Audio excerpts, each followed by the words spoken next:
All right. It is midnight in Detroit. I hope everybody's 2026 is going great. And Happy New Year.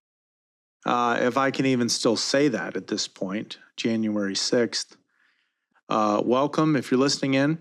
This is Midnight Sports Detroit. Not going to do any yelling tonight. I'm going to start in on the Detroit Lions because I don't know how to feel about that win against Chicago. I mean, obviously, the finale of the season where Detroit snuck out a last-second field goal, a 19-16 win over the Bears. Jake Bates, as you all saw, knocked it right through the uprights.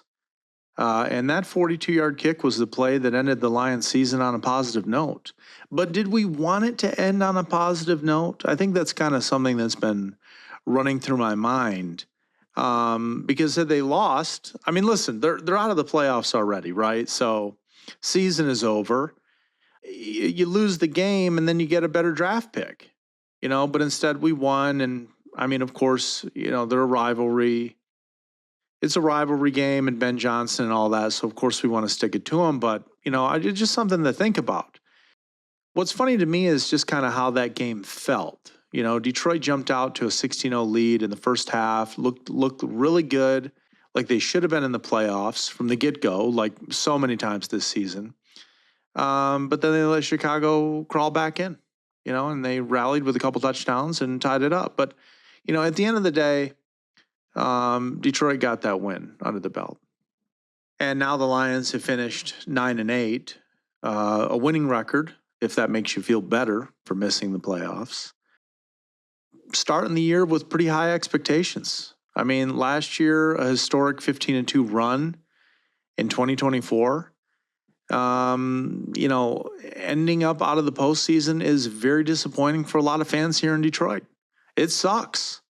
I mean, and the ticket prices, the things that they kind of put this fan base through at the start of the season was sky-high ticket prices at the games and sky-high concession prices and the cost of beer and a hot dog and this and that.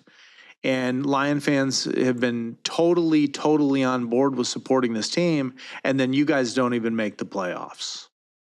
You don't even make the playoffs. I think Brett Holmes and Dan Campbell have to look at the core of this team. Honestly, I think they really need to take a look at every position.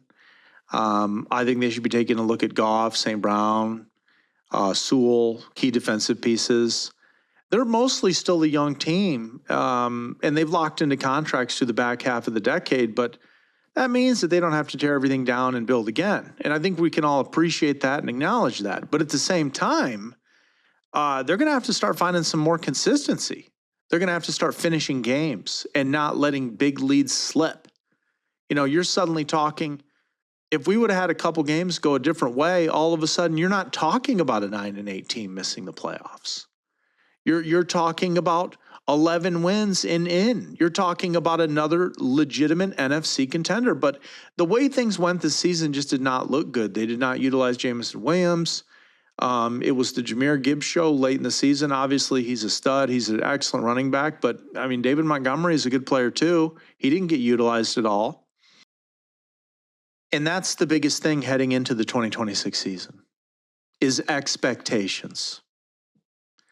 Detroit fans are not going to be satisfied at this point with a winning record anymore. They want playoff wins, a division title, maybe some nights where this offense really gets cooking and we can start to see ourselves actually in the Super Bowl instead of just the preseason hype train about it.